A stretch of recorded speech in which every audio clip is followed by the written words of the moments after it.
ॐ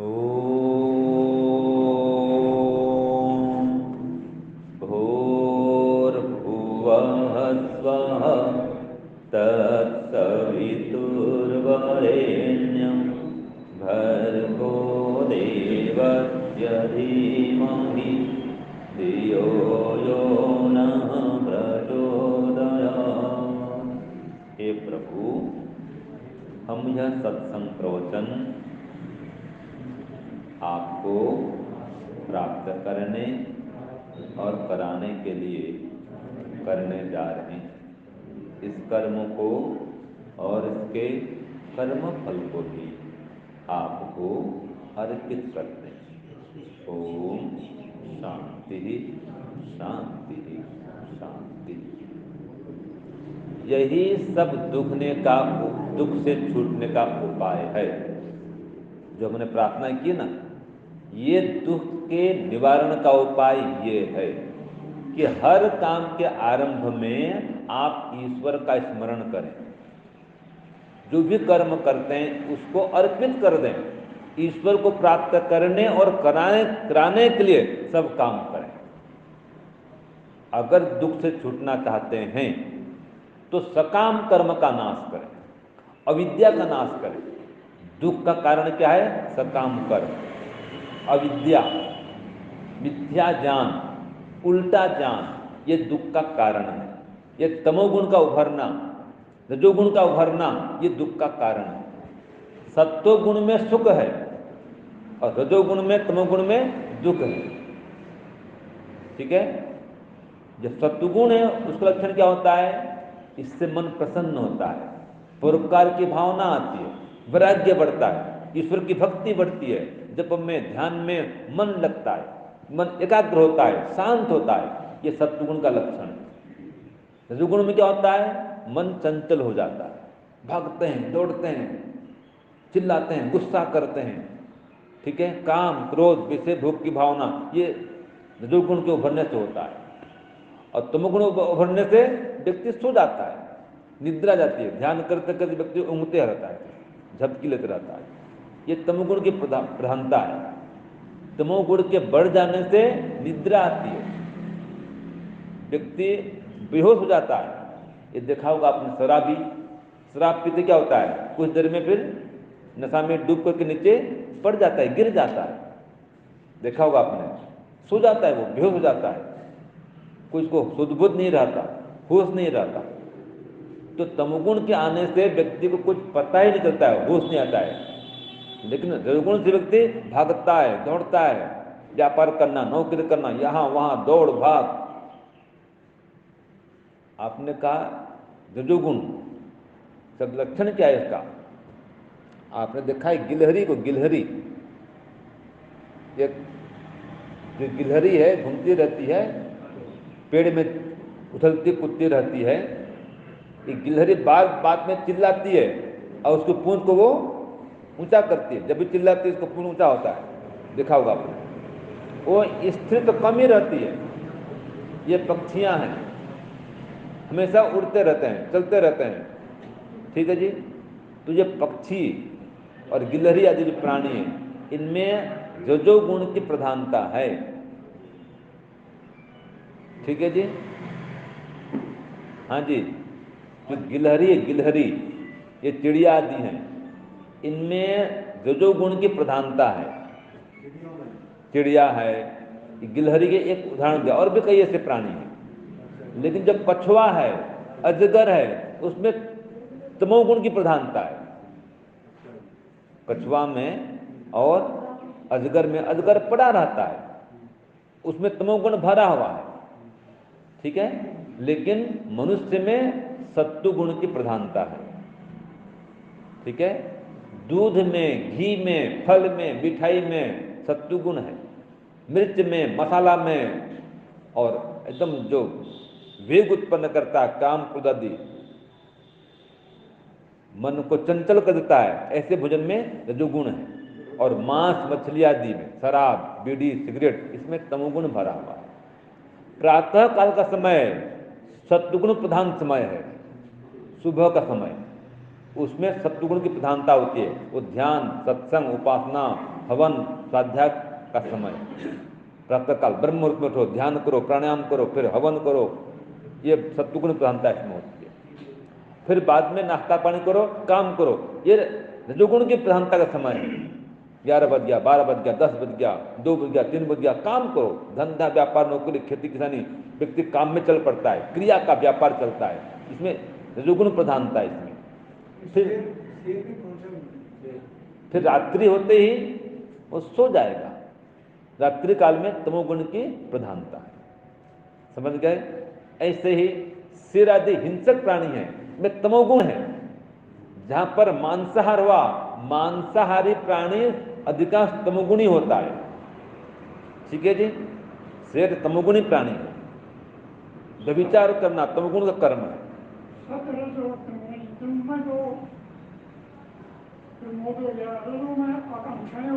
हाँ,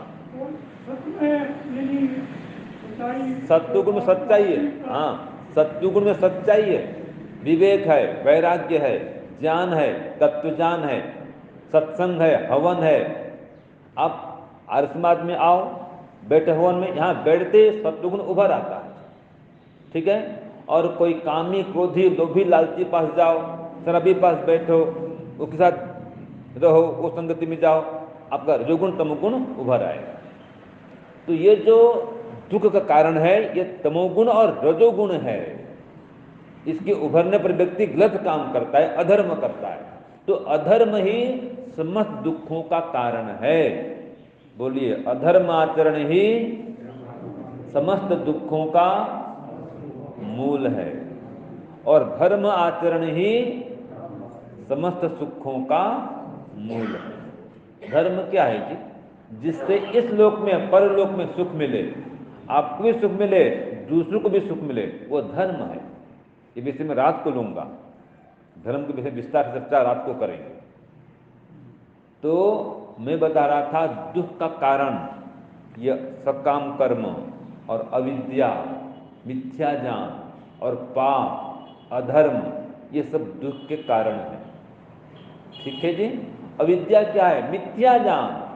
जैसा ईश्वर है आप उसको वैसा नहीं मानते। ईश्वर निराकार है, सर्वत्र व्यापक है, आनंद का भंडार है, दयालु है, अजन्मा है, अभी पाप को क्षमा नहीं करता, माफ नहीं करता। तो जो ईश्वर का सच्चा स्वरूप है वैसा उसको जानो मानो, उसके अनुसार। ये तत्वज्ञान है, ये विद्या है। उससे उल्टा मानते हैं, ईश्वर को साकार मान लिया आपने, मृत्यु पूजा करने बैठ गए, ऐसा मानते हैं तीर्थ जाओ, वहां जाओ, पाप माफ हो जाएगा, ठीक है।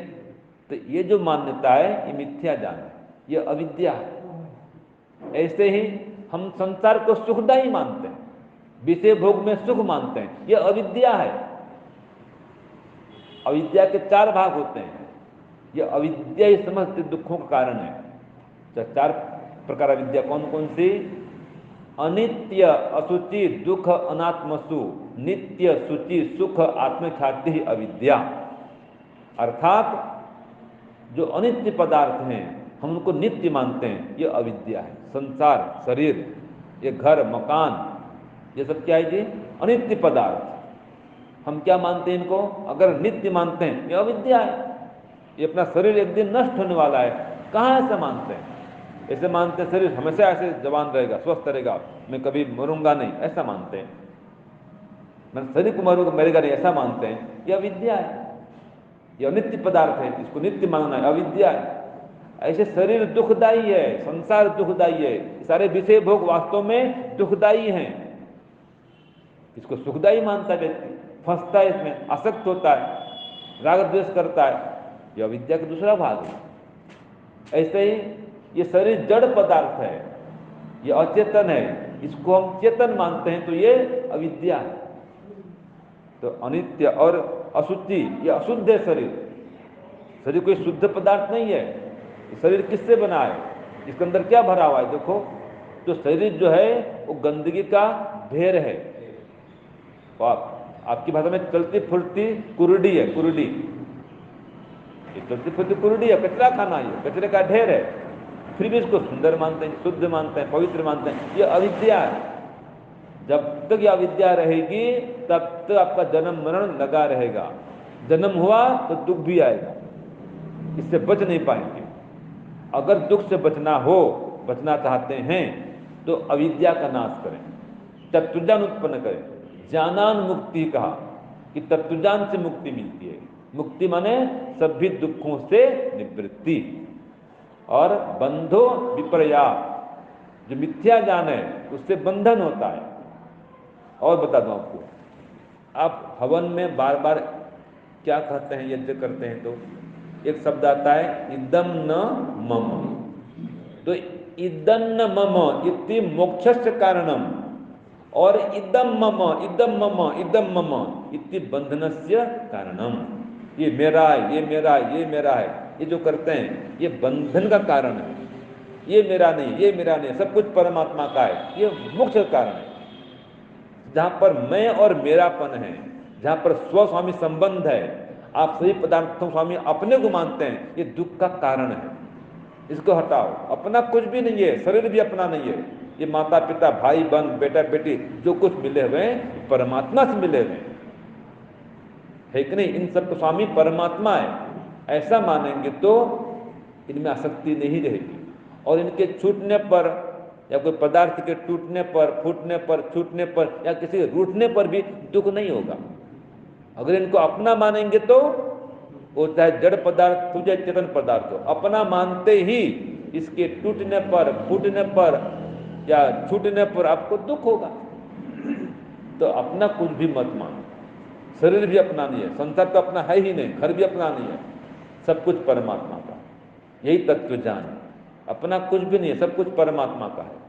तो जो उल्टी मान्यता है, मिथ्या ज्ञान है, ये तो मानते हैं जो अपना नहीं है उसको अपना मान के बैठे हैं तो दुख होता है। इसका नाम है अविद्या है। शरीर छूटने वाला है, इसे ऐसा नहीं मानते हैं, ये अविद्या है।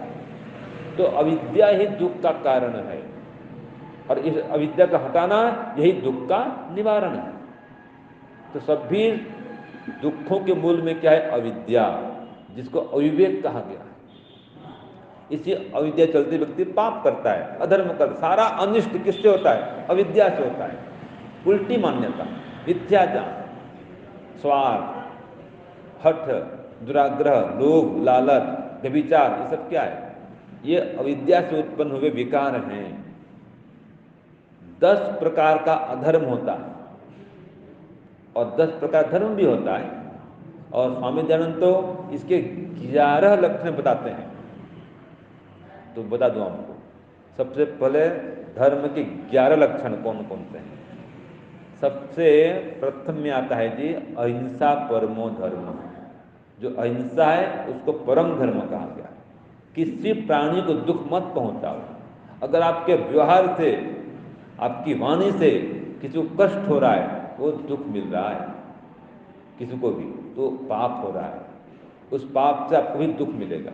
माने आप किसी को दुख पहुंचाएंगे, किसी को भी अन्यायपूर्वक अगर दुख देंगे, ये हिंसा है। वो चाहे शरीर से हो, वाणी से हो, चाहे मन से हो। तो दूसरों को दुख पहुंचाना ये हिंसा है, इससे पाप होता है, इससे हमको भी दुख मिलता है, परमात्मा से दुख मिलेगा। तो ये हिंसा करना अधर्म है, और हिंसा का त्याग कर देना धर्म है। सबसे प्रेम पूर्वक व्यवहार करना, सबके हित के लिए व्यवहार करना, सबको सुख पहुंचाना, ये धर्म है। ठीक है, और क्या धर्म है देखिए, धृति क्षमा दमोस्तेयं शौचमिंद्रिय निग्रह धीर्विद्या सत्यम क्रोधो दशकम धर्म लक्षणम। तो धीर माने बुद्धि को बढ़ाओ। ने सबसे पहले धृति, धृति माने धैर्य रखो, हर स्थिति में सम रहो, सुख दुख मान अपमान सर्दी गर्मी कुछ भी हो सम बने रहो, धैर्य को धारण करके रखो, ये धृति है।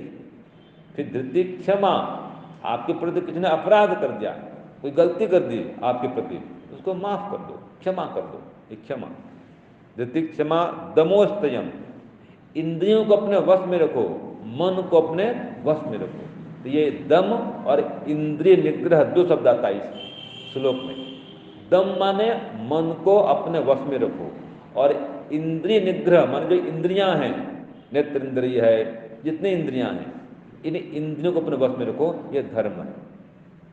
तो धृति क्षमा दमोस्तेयम, चोरी नहीं करना, अस्तेय माने चोरी का त्याग करना, ये क्या है? अधर्म है। शौचम, शुद्धि रखना, अंदर से बाहर से भी, आंतरिक और बाह्य शुद्धि, ये शौच है, ये धर्म है। शौच का पालन करना, मन भी शुद्ध रखो, पाप से अधर्म से दूर रखो, ये क्या है? शौच है। तन भी शुद्ध रखो, मकान भी शुद्ध रखो, वस्त्र भी शुद्ध रखो, जहां रहते हो सब शुद्ध रखो, सफाई से रहो। आजकल स्वच्छता अभियान चल रहा है, ये धर्म है। ठीक है जी। तो शौच और इंद्रिय निग्रह, जो इंद्रियां हैं इनको विषय भोग से हटाओ, पाप से हटाओ, गलत काम से, गलत पथ से हटाओ इंद्रियों को, यह धर्म है। और धीरे विद्या, बुद्धि बढ़ाओ, विद्या बढ़ाओ, ये धर्म है। धीरे विद्या, सत्यम अक्रोधो, सदा सत्य बोलो, कोई झूठ नहीं बोलो, ये क्या है? धर्म है। और अक्रोध, गुस्सा मत करो, क्रोध मत करो, ये मैंने कहा हिंसा, इसका त्याग करो, ये धर्म है। तो इस प्रकार से धर्म के 10 लक्षण हो गए। ठीक है जी। अच्छा स्वामी जी, हाँ। आपने कहा ना हिंसा जो है अधर्म है। अब मान लीजिए हमारे देश पर या कहीं पर भी कश्मीर पर आक्रमण, आपने सुना नहीं ध्यान से, अन्याय पूर्वक किसी को दुख देना ये हिंसा है, ये अधर्म है। न्याय पूर्वक दंड देना ये हिंसा नहीं है, ये तो धर्म है। आतंकवादी को मारना ये हमारा धर्म है, कर्तव्य है, इसमें कोई पाप नहीं है। चोर है उसको दंड दो, इसमें अधर्म नहीं है। जो असहाय है, निरीह है, बेकसूर है, उसको मारना पीटना ये हिंसा है। निर्दोष को मार देना, अन्यायपूर्वक मारना ये हिंसा है, ये अधर्म है। ठीक है जी। चोर है, डाकू को उस पर दंड देंगे, ये कर्तव्य राजा का। व्यभिचार करना पाप है, अधर्म है। चोरी करना पाप है। ठीक है, ये शरीर के अधर्म है। हिंसा करना, चोरी करना, व्यभिचार करना, ये शरीर का अधर्म है, शरीर का पाप है। चोरी करना, हिंसा करना और व्यभिचार करना शारीरिक अधर्म है। वाचनिक में झूठ बोलना, कठोर बोलना, निंदा चुगली करना, यह वाणी का पाप है, ये वाणी का अधर्म है। क्या करना? झूठ बोलना, निंदा करना, चुगली करना, कठोर बोलना, ये 4-3-7 ऐसे हो गए। और मानसिक पाप भी 3 होते हैं। नास्तिकता, ईश्वर को नहीं मानना, मन में ईर्ष्या द्वेष करना, द्रोह करना। ठीक है, मन में दूसरे का अनिष्ट चिंतन करना, हानि चाहना मन से भी, ये पाप है। तो मन से किसी का अनिष्ट चाहना अथवा द्वेष करना, ईर्ष्या करना, और मन में ईश्वर की सत्ता को स्वीकार नहीं करना, नास्तिकता, ये मानसिक पाप है। तो ये सब अधर्म है, ये इनको हटाना पड़ेगा हमको अगर सुख चाहते हैं तो ये अधर्म जो है, इसका आचरण दुख का कारण है, और इसको हटाना, ये इसका निवारण हो जाए दुख का। तो अधर्म से बचो, ये सब लक्षण अधर्म के हैं, ये सब कर्म अधर्म वाले हैं, इनको हटाओ। तो शरीर से सेवा करो, परोपकार करो, रक्षा करो, सदाचार को अपनाओ, ये धर्म है। सेवा करना, परोपकार करना, सदाचार का आचरण करना, ये धर्म है। ठीक है जी। और वाणी से मधुर बोलना, सत्य बोलना, हितकारी बोलना, सत्य बोलना, मधुर बोलना, हितकारी बोलना, ये वाणी का पुण्य है। किसी को आशीर्वाद देना, जाओ तुम्हारा कल्याण हो, सुखी रहो, ठीक है, आशीर्वाद दो, ये वाणी का पुण्य है। और मन में सबका हित चाहना, हम बोलते हैं ना, सर्वे भवन्तु सुखिनः, सर्वे सन्तु निरामयाः, सर्वे भद्राणि पश्यन्तु मां कश्चित् दुःखभाग् भवेत्। हम सबका भद्र चाहते हैं, कितना होगा अलग बात है, लेकिन मानसिक भावना क्या है? सर्वे सन्तु निरामया, सभी रोग रहित रहें। निरामय माने रोग रहित रहें, आमय माने रोग, निरामय माने रोग रहित रहें सब। ये हमारी मानसिक प्रार्थना ऐसी होती है, ये मानसिक पुण्य है, मानसिक धर्म है। तो सबका भला चाहना, ईश्वर की उपासना करना, ईश्वर की सत्ता को स्वीकार करना, ईश्वर मेरे चारों ओर व्याप्त हैं, मुझे हर समय देख रहे हैं, सुन रहे हैं, जान रहे हैं, ये भावना रखो मन में, ये धर्म है, ये मन का पुण्य है। ठीक है जी। तो मन में सबका हित चाहना, मन में ईश्वर की सत्ता को बैठाना, ये मानसिक पुण्य है। आशीर्वाद देना मन से भी वाणी की मन का भी ये पुण्य है। द्रोह नहीं करना, किसी प्रति प्रेम भाव रखना, ठीक है, सबके प्रति सबके कल्याण की भावना रखना, ये मानसिक पुण्य है, ये धर्म है। तो इस प्रकार से धर्म को बढ़ाओ। ये जो धर्म है सुख का कारण है, और जो अधर्म है वो दुख का कारण है। तो अविद्या से बचना चाहते हैं तो स्वाध्याय करें, अविद्या मिटेगी। अविद्या मिटेगी तो अधर्म मिटेगा, अधर्म मिटेगा तो दुख मिटेगा और सुख बढ़ेगा। तो सबका सार ये निकलता है कि हम धर्म करें, अधर्म का नाश करें। तो इसलिए आर्य समाज का 8वां नियम क्या कहता है? अविद्या का नाश और विद्या की वृद्धि करनी चाहिए। तो स्वाध्याय करें, सत्संग करें, तत्वज्ञान मिलेगा, विद्या बढ़ेगी, अविद्या का नाश होगा। और ईश्वर की उपासना करें। ईश्वर की उपासना से अविद्या का नाश होता है, विद्या की प्राप्ति होती है, तत्वज्ञान बढ़ता है, ईश्वर स्वयं ज्ञान देते हैं। इसलिए रोज प्रातः सायं उपासना करें। अगर सभी दुखों से छूटना चाहते हैं तो ब्रह्मास्त्र है ईश्वर की भक्ति उपासना, ईश्वर की आज्ञा का पालन, वेदानुसार जीवन का संचालन। संसार को देख के न चलें, ईश्वर को देख के चलें, वेद को देख के चलें, वेद क्या कहता है इस पर चलें। कई पद्धति है जीने की, कोई पद्धति ऐसी आप देखते हैं लोग कैसे जीते हैं, तू करे सो मैं करूं, चलता है ना, तू करे सो मैं करूं, नकल करते हैं। उसने ऐसा कटिंग किया मैं भी ऐसा कटिंग करूंगा, ऐसे वो फटा हुआ वस्त्र पहनते मैं भी पहनूंगा, ये तू करे सो मैं करूं। ये पद्धति ठीक है क्या? ये पद्धति है ठीक है गलत है? गलत है। ऐसे ही जो दुनिया करे सो मैं करूं, सब लोग जो करते मैं वही करूंगा, फैशन ये चल पड़ी दुनिया में, जो दुनिया को देख के चलना, तो जो दुनिया करे मैं करूं भी गलत है। एक होता है मेरी मर्जी मैं करूं, मैं कुछ नया करूंगा, जो कोई नहीं करता मैं वो करूंगा, ये भी गलत है। तो तू करे सो मैं करूं गलत है, मेरी मर्जी मैं करूं ये भी गलत है, जो दुनिया करे मैं वो करूं ये भी गलत है। तो सही क्या है? जो वेद कहे मैं वो करूं ये सही है, जो ईश्वर कहे मैं वो करूं ये सही है। तो इस प्रकार से अगर आप दुख से छूटना चाहते हैं, ईश्वर की आज्ञा का पालन करें और 3 चीज को साथ में लेकर चलें। ये सुख का उपाय यह है, शुद्ध ज्ञान, शुद्ध कर्म, शुद्ध उपासना, योग, यज्ञ, वेद का ज्ञान। अगर जीवन में योग है, यज्ञ है, वेद का पठन पाठन स्वाध्याय है तो सुख मिलेगा। जीवन में योग नहीं है, यज्ञ नहीं है, वेद का स्वाध्याय नहीं है, वेद के अनुसार आचरण नहीं है, वेद विरुद्ध आचरण हो रहा है तो दुख मिलेगा। तो आप वेद रूपी कील के सामने रहो, साथ में रहो, ये संसार के राग द्वेष से बिछने से बच जाओ। तो चक्की पीसते चक्की, आटा पीसते आटा, गेहूँ पीसते हैं, तो एक कील है बीच में, कील जो कील के पास में रहता है वो दाना पीसता नहीं। तो जिसके जीवन में योग है, यज्ञ है, ईश्वर है, हवन है, स्वाध्याय है, वो कील के पास में, वो संसार के राग द्वेष से नहीं पीसेगा, वो दुख से ज़्यादा प्रभावित नहीं होगा, दुखी इतना नहीं होगा।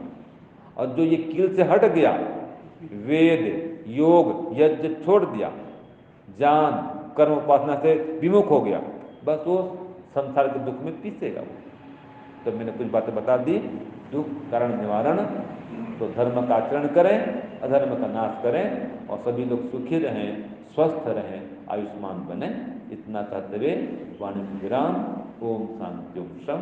सबको